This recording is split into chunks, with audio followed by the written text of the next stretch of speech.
Good morning, everyone. Thank you so much for joining. Hi, Keely. I'm join too as well. Why not? The more, the merrier. Hey, good morning. How are you doing? Good. I'm doing good. Yeah. Good, good. Anisha here, along with Keely. Yesterday was gorgeous. Oh, it wasn't amazing. I just tried to sneak out yesterday as much as I could because it was just so pleasant. Yeah, we made up to 59 degrees yesterday. Lucky us. It was amazing. It's beautiful. We're going to have another great day in store for us. We have a little bit of snow, possibly a rain-snow mix in the forecast for today. So not too bad. Temperatures out there right now, fairly mild. We're at 33 degrees out there right now. Taking a look at our HD Doppler radar, you can see increasing mid and high level clouds moving into the picture, and that is going to be the theme as we head throughout the day. So expect more clouds today. We're already seeing the snow across the western slope, I-70. That includes that commute. If you're driving through the mountains, expect a snowy drive today. Here in the metro area, again, the story for the first half of the day, the clouds. We do have the showers moving in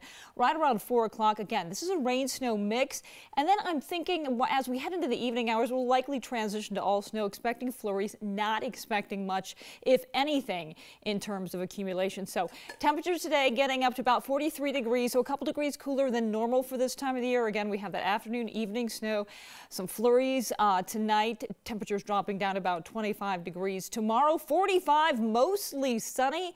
So if you miss the sunshine, you don't have to wait long. We have another day of sunshine for you tomorrow before yet another snowstorm moves in, and this could actually bring several inches to the metro area. We'll talk more about that coming up in your full forecast. All right, thanks so much for that. Well, this morning, police across the metro area are looking for several missing people in separate incidents and are hoping that you can help. First, in Fort Collins, they are looking for a 12-year-old boy. His name is Milo. Walked away from home early last night. He was last seen in the area of East Trilby Road and South LeMay Avenue. He is 5'4", around 130 pounds, was last seen wearing a teal green hooded sweatshirt and gray sweatpants. If you have any information, you are asked to call police right away. In Thornton, police are also looking for a missing 12-year-old who say they ran away from home. Avani Ochoa was last seen leaving her house near Carnation and Yucca. She was wearing a black hoodie, black sweats, and black and white shoes. Again, if you know where she is, call 911. And in Aurora, an 86-year-old woman, her name is Robbie, is missing. She hasn't been seen since leaving work on Monaco and Evans at 2:30 in the afternoon in her 2013 RAV4. She was wearing a pink shirt with black pants and a brown coat. Again, if you see any of these three people, you are asked to call 911 or those individual police departments. Family and friends are remembering a 16-year-old girl who they say was shot and killed in Montbello this week. Her family says that she was trying to fight off a person with a gun when she was shot. Aaliyah Granados Cortez was on her way to her grandparents' home in Commerce City with her sister. Her sister says they were taking a different route. They ended up getting lost, and that's when someone they say they didn't know approached their car with a gun. Aaliyah was trying to fight off that person when she was shot. She died at the hospital.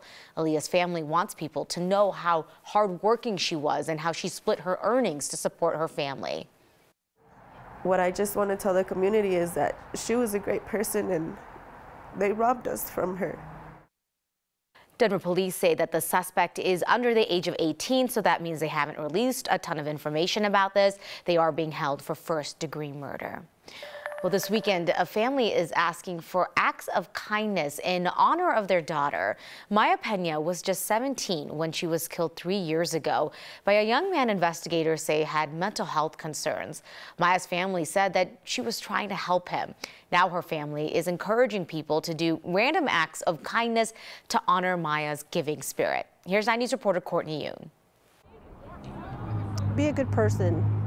Kindness is free. Giving through grief brings the Pena family. She would want us to do that. Of course. Comfort. I have to remind that every day. I'm like, just remember, she would be so disappointed if you just didn't get up today and try. For Audra Pena. Hi. She would not be happy with me if I was sad. Continuing her daughter's kind spirit is a tradition they hold dear on the day of her death. I come here often just to sit with her. She looks over the city, and that's kind of what we're proud of, is that she looks over the city for healing. That's why they're asking people to do random acts of kindness on the day they lost Maya. That's who she was. That's what she embodied, and she actually died like that. She wanted to help this young man, and he was mentally ill, and he ended up taking her life. Any kindness that you can give to other people evil might outweigh the evil that ended up taking Maya. Emily Raymond misses her friend. Sometimes when I'm just like missing her, I drive down here and just sit in my car and just look at how beautiful it is. She wants people to learn from Maya's example. Do it with dignity and grace like Maya always did. It's something Maya's sister Alexis Pena is always striving to do. And it's so funny because all growing up she was trying to be like me. I'm the older sister, and now I'm like, if she can only see how the tables have turned of me trying to be so much like her, I think that would make her the happiest. Now she says instead of always thinking about something they lost, they're trying to give back. I know that's what she would have wanted. She wanted us to turn in something negative into the positive, and so that's why I'm glad we're able to do that. Courtney Yoon, 9 News. Maya went to Mile High Academy. The school canceled class on Friday to have an in-service day in remembrance of her. The Pena family was there too, helping to pack up care kits for people experiencing homelessness. Well, this weekend, in honor of Martin Luther King Jr. Day, the Town Center of Aurora was collecting food donations for people in need. They were working with the nonprofit C Corps to collect those food and as well as those financial donations. Our goal for 2023 is to get more into the community, show that we're, not just here for the stores and the tenants, but we're here for the people that come and shop here too.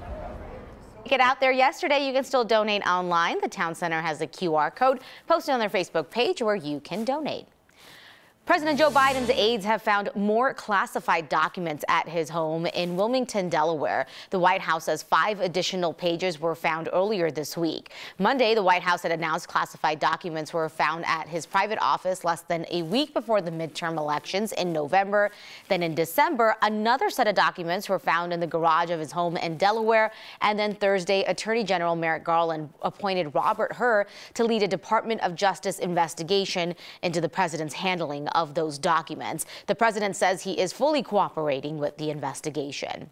The U.S. Supreme Court is taking up the issue of how far workers' religious rights go. A former Pennsylvania mail carrier sued the U.S. Postal Service for asking him to work Sunday shifts. The carrier is Christian and resigned in 2019, saying Sunday should be dedicated to worship. A U.S. District Court decided exempting the carrier from Sunday deliveries would cause, quote, undue hardships to USPS. There's a 1977 ruling that defines undue hardship as anything having more than a trivial cost. The former carrier's absence was causing resentment, and 2 people left or quit. The Supreme Court has agreed to hear the carrier's appeal. Officials from the National Health Commission say close to 60,000 people in China have died from COVID since the country ended its zero COVID policy. This is the first time China has provided an official measure of the COVID wave now sweeping the country. Until Saturday, China was reporting just 5,200 COVID deaths since the pandemic started in 2019. The new numbers include people who had COVID but died from other underlying illnesses like cancer. The World Health Organization and the U.S. have accused China of underrepresenting the severity of its current outbreak. So there are new guidelines from the World Health Organization recommending people put their masks back on. The World Health Organization is urging everyone to wear a mask if they've been exposed to COVID, if you are at high risk for the virus or are in crowded spaces. There are also some new isolation guidelines. People who do test positive but you don't have symptoms are encouraged to isolate for 5 full days. Hurricane season ended weeks ago, but NOAA's hurricane hunters, they are so busy right now. We're going to show you their flight into the storms off of California's coast.